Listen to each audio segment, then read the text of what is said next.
nosso aqui, muito conhecido, né? Realmente, homem de Deus que tem nos abençoado tremendamente todas as vezes que o Senhor o traz aqui. Então vamos orar por ele. Estenda sua mão aqui em direção, amado irmão. Deus santo, Deus amado, obrigado, Senhor, por teu amor por nós. Senhor, nós precisamos da direção que vem do Senhor. Nós precisamos da esperança que vem do Senhor.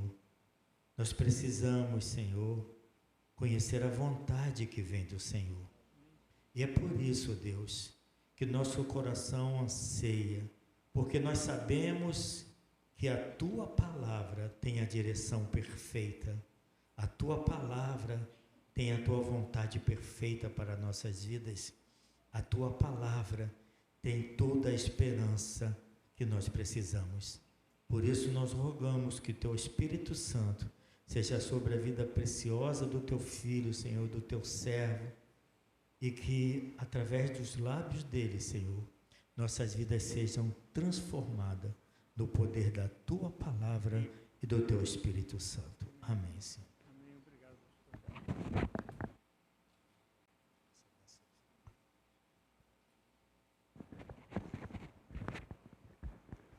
Amém. Deixa eu pegar meu óculos, eu não enxergo nada. Amém. Agora eu enxergo tudo. Obrigado, William. Amém, irmãos? Que a graça e a paz do nosso Senhor Jesus seja com todos nós. Amém, irmãos? Mais uma vez eu queria agradecer o convite. Né? É uma honra estar aqui com os irmãos mais uma vez. Eu fico feliz. Nervoso, mas feliz. Eu sempre fico tenso para pregar em qualquer lugar. Não é só aqui não, na videira também. Amém, irmãos? Que o Senhor tenha misericórdia de nós e que o Senhor venha em nosso socorro. Amém?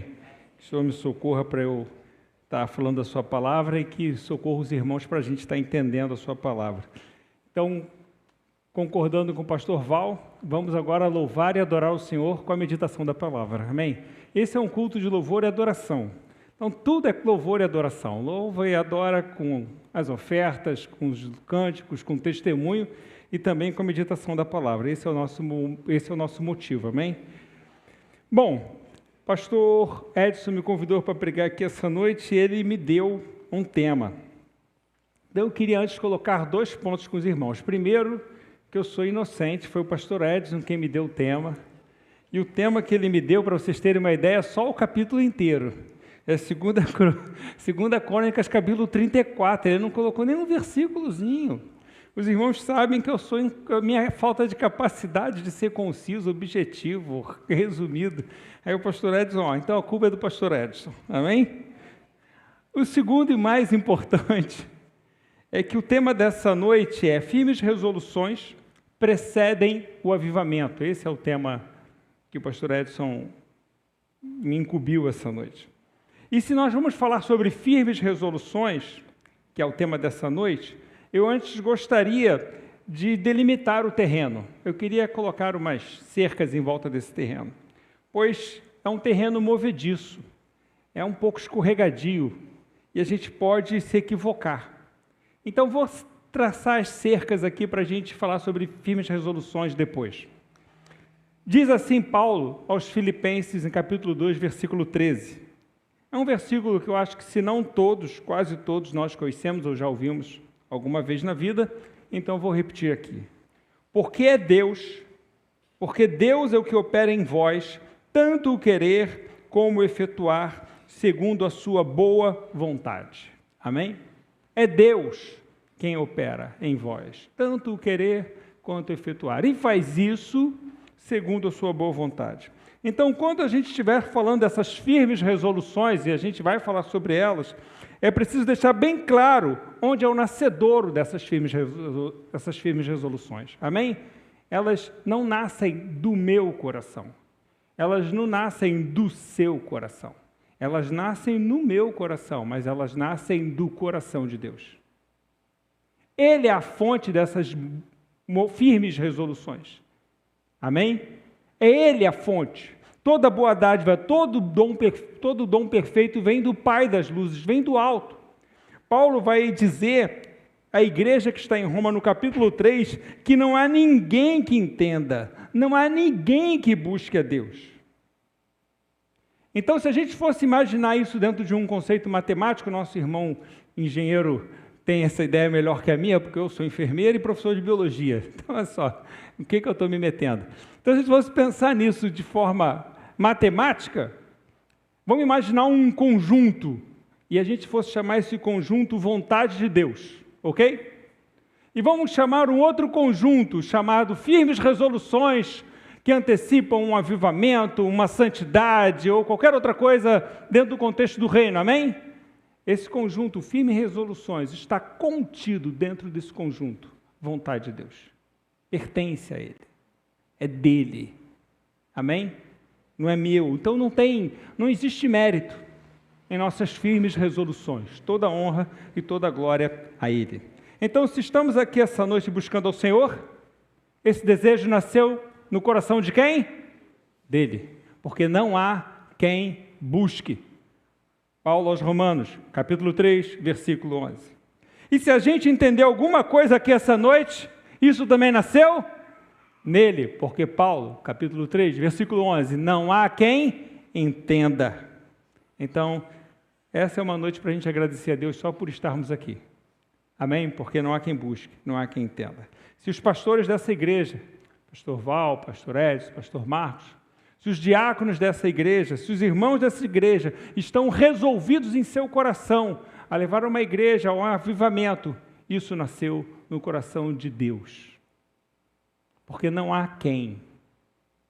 Não é algo meu, não é algo seu, é todos nós. Amém?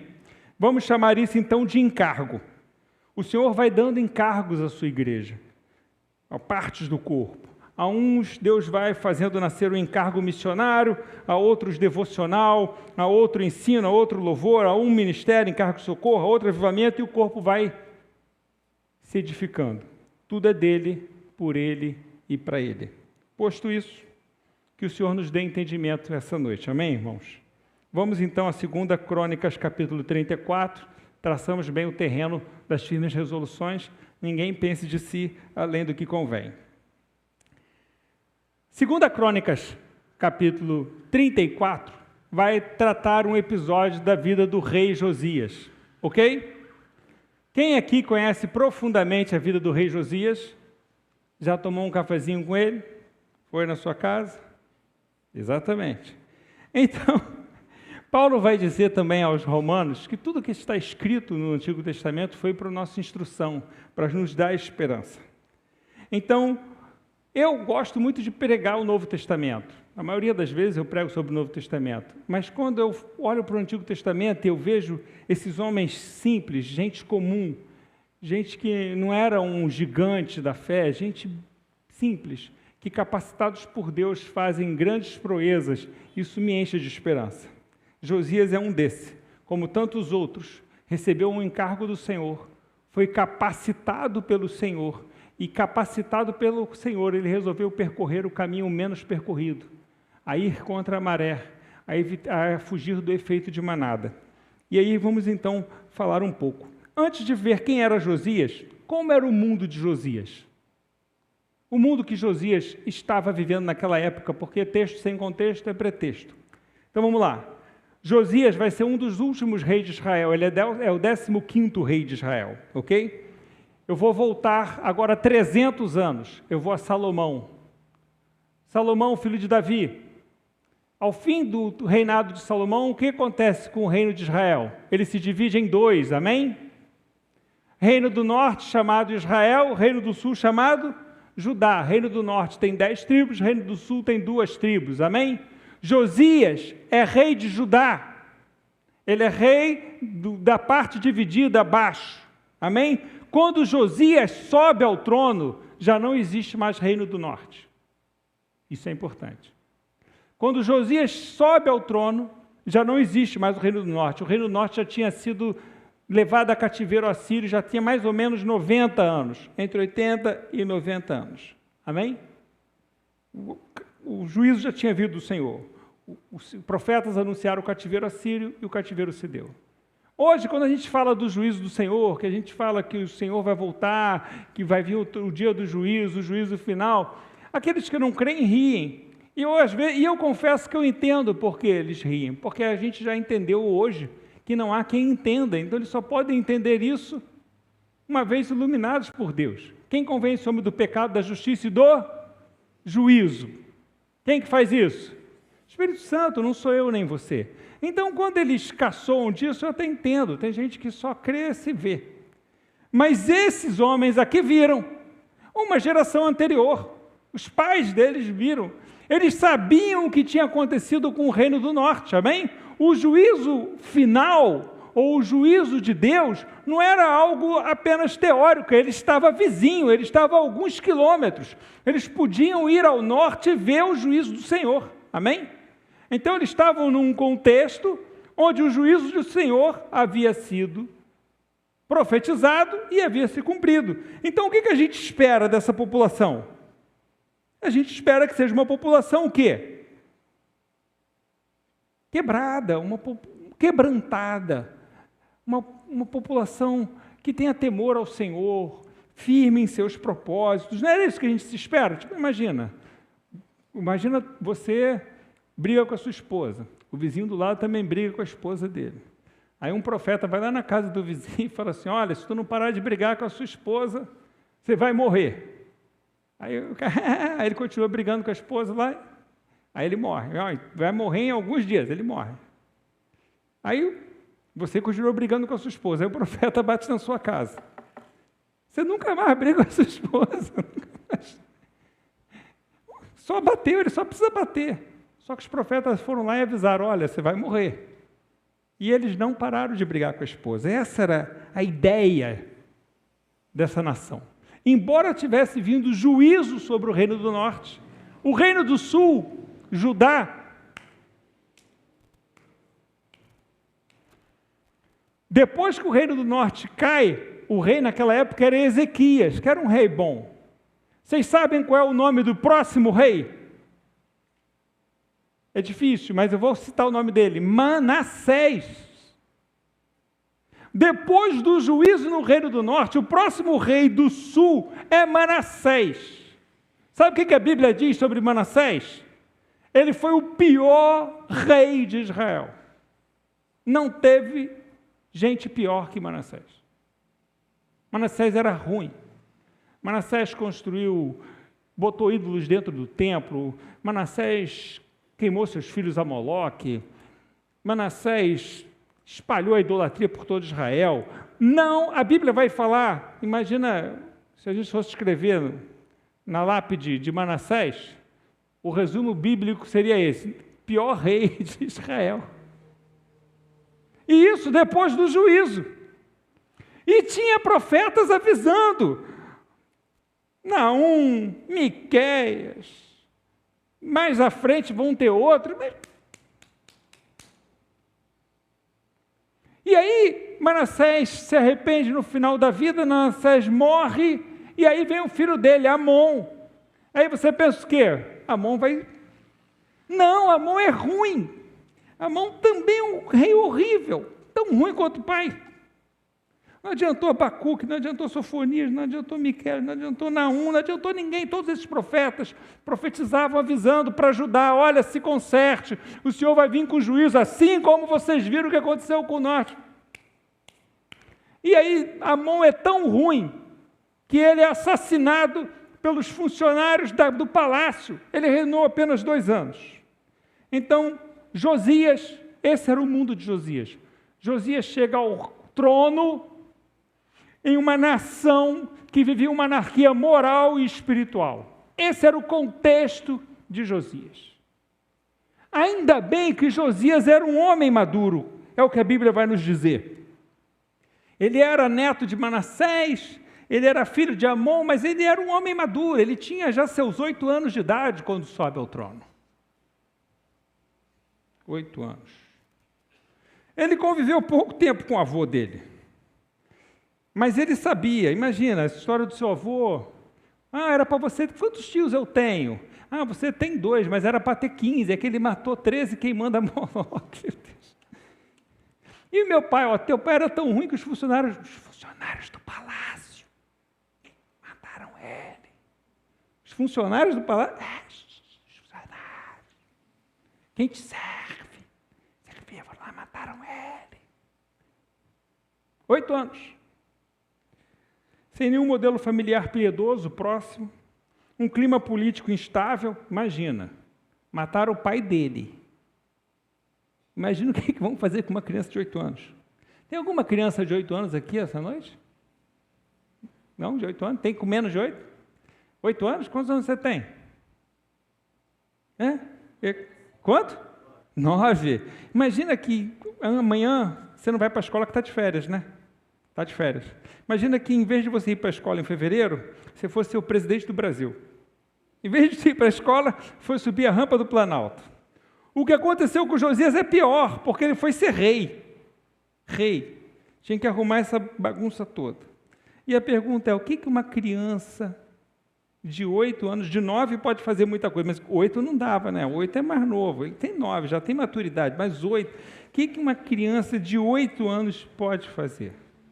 Essa é a primeira pergunta que a gente precisa responder essa manhã.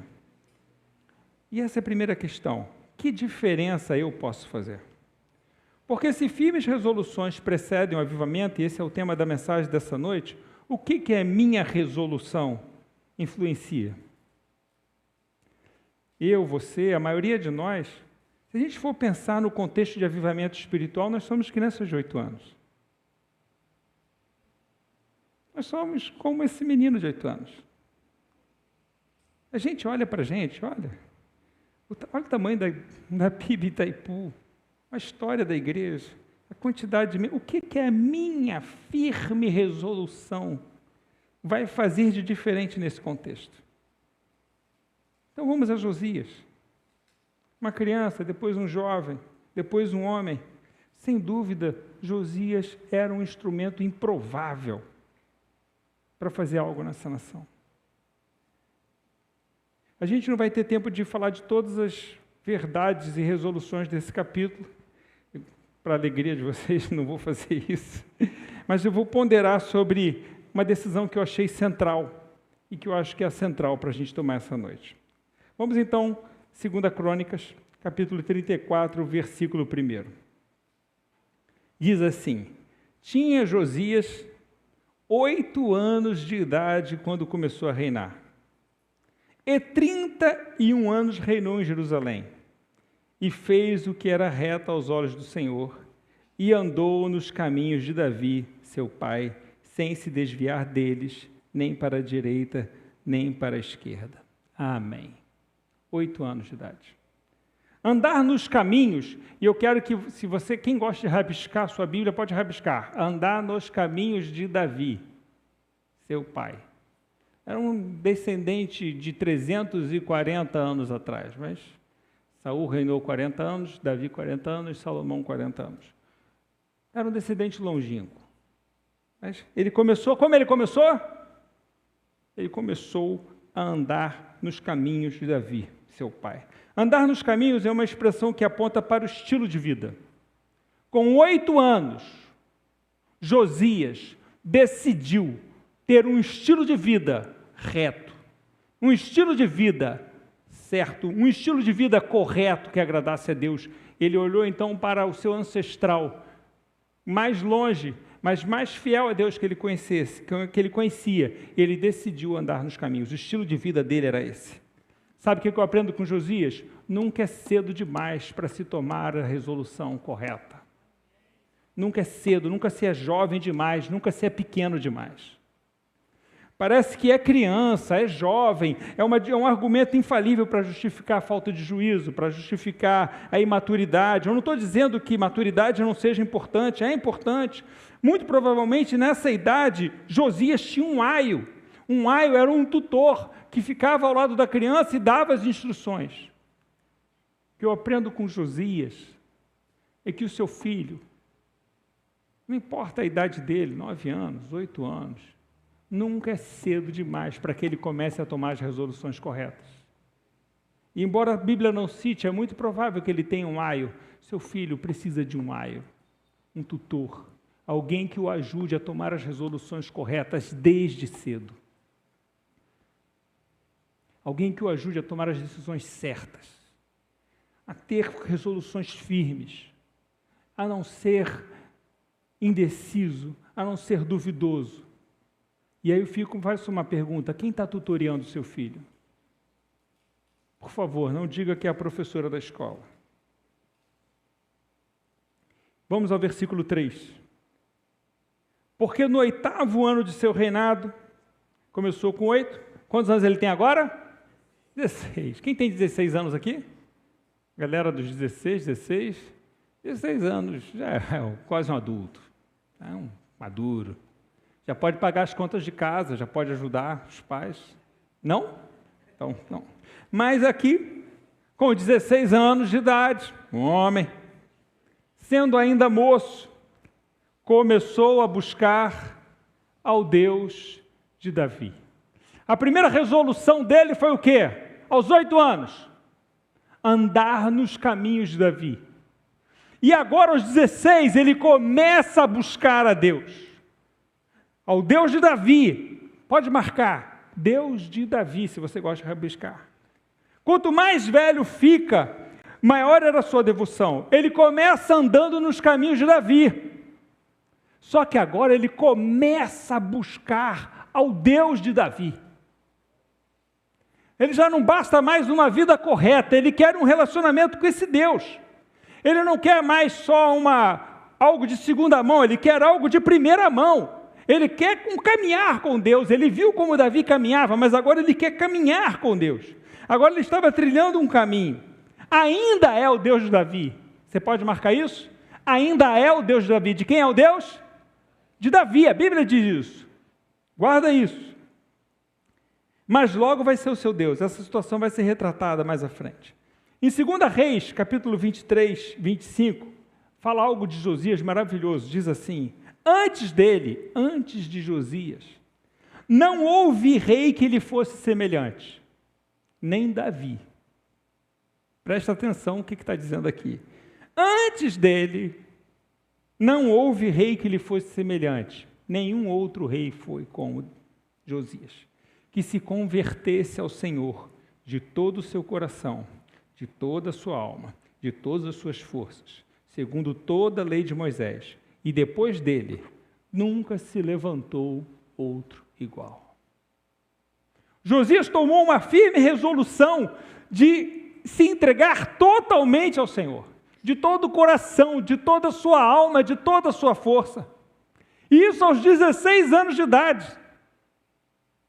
Às vezes a gente pensa que aos 16 anos de idade é cedo demais para a gente tomar essas firmes resoluções, mas eu aprendo que pode começar com 8. E que com 16 já está na hora de você tomar resoluções mais firmes, mais profundas, mais sérias com Deus. E no versículo 3 continua: e no 10º ano, então agora ele já tem 20 anos, já serviu o exército, começou a purificar Judá e Jerusalém. Ele começa andando nos caminhos de Davi, depois ele começa buscando Deus de Davi, e agora ele começa a purificar Judá e Jerusalém. Ele tem firmes resoluções, uma atrás da outra, e toda vez mais profundo. Agora ele buscou o Deus de Davi, e agora ele começa a purificar Judá e Jerusalém. Josias estava sempre começando algo, começou, e aí ele vai lá, continua, dos altos e dos bosques, e das imagens de escultura e de fundição, e derrubaram perante ele, versículo 4, e derrubaram perante ele, ou seja, ele era rei. O rei pode fazer o quê? Vai lá e derruba o altar. O que você vai fazer? Vai lá e derrubar. Ele mandou, mas ele ia pessoalmente. Ele queria ter certeza que o altar estava dentro dele, que ele queria ver com os próprios olhos. Ele vai pessoalmente, é isso que a gente lê aqui, ó. E derrubaram perante ele. Seu coração estava movido de um propósito, de uma firme resolução. Quando a gente tem esse encargo do Senhor, esse encargo nos consome. O zelo da casa do Senhor me consumiu. É isso que a gente vê com Jesus, o zelo da casa do Senhor o consumiu. Ele tinha um firme propósito. Jesus tinha um firme propósito de fazer a vontade do Pai. Ele vai falar isso.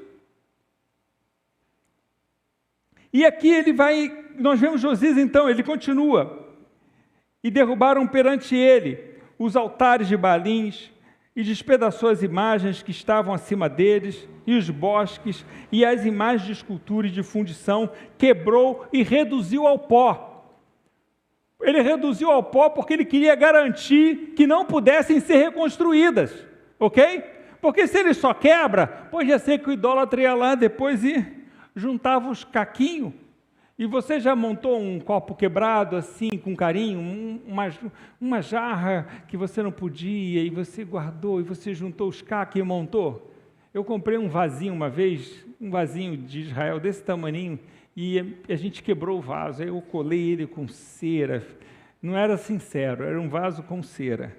E aí eu colei o vaso, eu tenho o maior carinho por aquele vaso, maior xodó, eu juntei ele. Então imagina, se ele quebra as imagens, depois o cara vai lá e junta as imagens de novo, tudo bonitinho, o cara ainda vai ficar com mais carinho pelas imagens, né? O que Josias faz? Ele reduz ao pó. Sua firmeza de propósito era tal que ele queria garantir que não pudessem ser restauradas. E diz assim, e aspergiu o pó sobre a sepultura dos que tinham sacrificado. E os ossos dos sacerdotes, os sacerdotes idólatras, queimou sobre os seus altares. O zelo de Josias era tamanho para purificar Israel, que ele estava trazendo uma condenação pública sobre os profetas idólatras. Por quê? Porque para um judeu não pode haver cremação. Não pode cremar o corpo de um judeu não pode ser cremado. Ok? E aí o que ele faz? Ele pega o corpo daqueles profetas idólatras que já tinham morrido e nada tinha acontecido com eles, tinha morrido e ficou de boa, não aconteceu nada, foi lá, pegou o corpo os ossos daquele profeta idólatra, queimou os ossos dele, como se dissesse, vocês não têm o direito de serem enterrados como judeu, já tinham morrido. Mas ele tinha uma firmeza de propósito tão grande que ele ia atrás do passado, ele queria consertar tudo. Ele queria dizer, Senhor, olha, estou tentando punir aqueles que fizeram idolatria. Olha o tamanho da firmeza de propósito desse homem. E purificou o Judá e Jerusalém. Versículo 6. O mesmo fez nas cidades de Manassés, de Efraim, de Simeão e ainda de Naftali, em seus lugares assolados ao redor. E tendo derrubado os altares e os bosques e imagens de escultura, até reduzi-las ao pó, e tendo despedaçado todas as imagens do sol em toda a terra de Israel, então voltou para Jerusalém. Depois que ele pessoalmente limpou todo Israel, só então ele voltou para Jerusalém. Sabe quanto tempo demorou isso? Versículo 8. E no 18º ano de seu reinado, agora com 26 anos, ele começou aos 20 e só terminou aos 26. Foram 6 anos com um firme propósito de purificar Israel de todas as imagens de idolatria. 6 anos, pessoalmente. Podia estar no palácio, podia estar de boa na lagoa, podia estar curtindo. 20 anos, não é isso que a gente quer? 20 anos a gente quer curtir, né? Está de boa, tranquilo. Pô, só tenho 20 anos. E ele estava num firme propósito de purificar Israel, e durante 6 anos foi nas cidades, destruindo tudo. E aí diz aqui, no 18º ano de seu reinado, agora com 26 anos, né, purificou Jerusalém, levou 6 anos, e havendo já purificado a terra e a casa, ou seja, ele não purificou só a terra, não era uma reforma só externa, também purificou a casa dele. A casa dele era a casa de Amon, antes era a casa de Manassés. Você consegue imaginar como era a casa dele? Imagina que você morasse numa casa que fosse a casa de Manassés. Você acha que tinha ídolo nessa casa? De Amon. Você acha que os servos eram idólatras? A nação era idólatra. Manassés fez corromper toda a nação de Judá. Sempre tem um remanescente fiel, mas é óbvio que aqueles que estavam perto de Manassés eram idólatras. E Josias faz essa reforma. Josias, então, com esse firme propósito, ele purifica Israel, ele purifica a sua casa, mesmo sabendo que o seu pai havia sido assassinado, porque contrariou.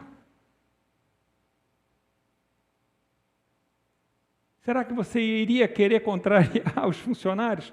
Seu pai morreu. Mas Josias tinha um firme propósito, isso não abalava Josias. E aí fala assim, enviou. E aí ele fala, depois que purificou a terra e a casa, enviou a Safã, filho de Azalias, e a Amazias, governador da cidade, e a Joá, filho de Joacás, cronista, para repararem a casa, rabisca isso na sua Bíblia, marca, para reparar a casa do Senhor. O que está escrito? Ele começou a andar nos caminhos de Davi, começou a buscar o Deus de Davi, mas agora ele já está reparando a casa do Senhor, seu Deus. Não é mais o Deus de Davi, é dele. Depois disso tudo, ele já tinha, na sua firme resolução, ele tinha desenvolvido um relacionamento com Deus. Deus é meu agora.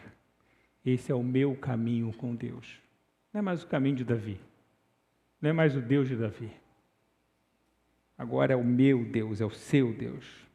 E aí, novo começo. Ele andou no caminho, buscou Deus, purificou a cidade, e agora mais uma firme resolução: reformar a casa do Senhor. 4. Reparar o templo. Esse templo estava abandonado, já tinha 250 anos. A última vez que esse templo havia sido cuidado foi no reinado de Joás. Nunca mais esse templo recebe a devida atenção. Ele vai restaurar a palavra, ele vai restaurar o templo. Aí do versículo 9 ao 13, vai mostrar como isso acontece, você lê na sua casa. E aí no versículo 14, nós temos algo maravilhoso. Vamos ter o reencontro da palavra, porque a palavra havia se perdido dentro do templo. Isso é uma figura maravilhosa. Não é maravilhosa porque é bonita, é maravilhosa porque ela é reveladora. Porque, infelizmente, é isso que a gente vê em muitas das nossas igrejas hoje. A palavra se perdeu dentro da igreja. A palavra se perdeu dentro da sua casa. A palavra se perdeu, não perdeu longe. A palavra se perdeu dentro do templo. A palavra estava perdida dentro do templo. Depois você lê na sua casa. E no versículo 14, eles acham a palavra dentro do templo. E, gente, olha o que tem aqui dentro do templo. O quê? E a palavra. Eu já não via ela há tantos anos. Uma Bíblia. É óbvio que não tinha Bíblia. Imagina que a gente fosse fazer uma obra na Igreja Batista. Imagina, para vocês entenderem isso. Imagina que a gente for fazer uma obra na Igreja Batista. E aí, quando a gente está fazendo a obra, a gente acha um livro. E que livro é esse? Não sei que livro é esse. Aí tem que chamar o pastor Marcos Tristão, o pastor Val. São mais antigos que o pastor Edson. O pastor Edson era novinho, nem viu esse livro. O pastor Val tinha visto uma vez. O pastor Edson nem viu. Mas pastor Val viu quando era moço, menino. Ele viu o livro. E alguém achou, que livro é esse? Chama o pastor Val, que ele é o mais antigo. O pastor Val pega e... eu acho que isso é uma Bíblia. Uma Bíblia! Foi isso que aconteceu. Eu estou... para vocês entenderem o quanto essa cena é ridícula. Vocês entendem que o templo existia religião, existia vida religiosa, existia sacerdote, existia oferta, existia sacrifício, mas não existia a palavra. A gente vê exatamente isso hoje acontecendo na igreja. A gente vê diversas pregações, diversas ministrações, a gente vê diversas posições, um monte de opinião, e nenhuma está firmada na palavra. E aí então Josias, ele pega essa palavra, e essa é uma verdade: sempre que a palavra é deixada de lado, a fé vai ser perdida. E quanto mais a fé é perdida, mais a palavra é deixada de lado. É aquele ciclo Tostines. Tostines era um biscoito antigo que vocês não sabem, mas pastor Val comeu muito biscoito Tostines. Vocês não sabem nem o que é biscoito Tostines. Pastor Val comeu, a gente lembra do biscoito Tostines, e tinha um comercial que dizia assim: Tostines vende mais porque é fresquinho, ou é fresquinho porque vende mais? E esse é o ciclo Tostines. Eles abandonaram a palavra porque perderam a fé, ou perderam a fé porque abandonaram a palavra. Vai se retroalimentando. Então o livro é levado ao rei. E aí quando Josias ele lê o livro, a Bíblia diz que, versículo 19, sucedeu que ouvindo o rei as palavras da lei, rasgou as suas vestes. Eu quero dizer que Josias fez tudo isso até agora, sem nunca ter lido a Bíblia. Ele só tinha um firme propósito de buscar o Senhor. E aí ele descobre que estava muita coisa errada ainda. Ele descobre que sem a palavra, a forma como ele buscava o Senhor era equivocada, era errada. Depois vocês leiam na Bíblia. Vai buscar uma profetisa, a Hulda, e você lê em casa o capítulo 34. Já vou terminando. Convido a todos a lerem em casa. Josias era um homem de grandes resoluções. Mas não apenas grandes, eram resoluções grandes e corretas. Firmes, grandes e corretas. É possível a gente ser decidido, mas terrivelmente decidido. Existe firmeza na loucura. Não existe ninguém mais firme que um louco. O louco é inflexível. Chesterton vai dizer que o louco é um homem incapaz de duvidar de si mesmo. A loucura está repleta de certeza, de firmeza. Quantas pessoas com certeza, resoluções firmes, abandonam suas casas, abandonam seus lares, abandonam suas esposas, com firmes resoluções. Não basta ter firme resolução, você precisa ter uma firme resolução correta. Josias era um homem de firmes resoluções corretas. Também aprendo com Josias que nunca é cedo demais para tomar decisões. Elas começam aos 8. Provavelmente foi tutoriado, então ajude seu filho a tomar as firmes resoluções desde cedo, mas não importa a idade que você tenha, você já deve começar a tomar as firmes resoluções hoje. Pode ser agora. Também aprendo que o fato de ter tomado uma boa resolução não encerra a fatura. Você precisa tomar uma e outra, e outra, e outra, e outra, e sempre se aprofundando mais com o Senhor. E sempre se aprofundando mais, se comprometendo mais nessas resoluções. Ele começa andando no caminho, ele começa num estilo de vida. Depois ele começa buscando ao Deus de Davi. Depois ele começa purificando a cidade. Mas chega no momento que ele já se envolveu tanto que agora é o seu Deus. Aí o seu Deus, e vocês leem a história da profetisa Hulda, o seu Deus faz aquela palavra aparecer, porque Deus queria mais de Josias. E Josias, a Bíblia vai dizer no capítulo 35, que desde Samuel, Saul, ok? Desde Samuel, nenhum rei celebrou uma Páscoa como Josias. Capítulo 35. Davi, não. Desde Samuel, nunca se celebrou uma Páscoa como Josias. Firme resolução, de todo o coração, de toda a alma, de todo entendimento. Aprendo também com Josias que as decisões, as resoluções são suas. Não se deve esperar que os outros tenham firmes resoluções para que você possa ter firmes resoluções. Não precisa se esperar um contexto favorável. Josias nunca esperou um dia bom. Josias fez os dias bons acontecerem. Josias nunca esperou um contexto favorável. Josias fazia o contexto.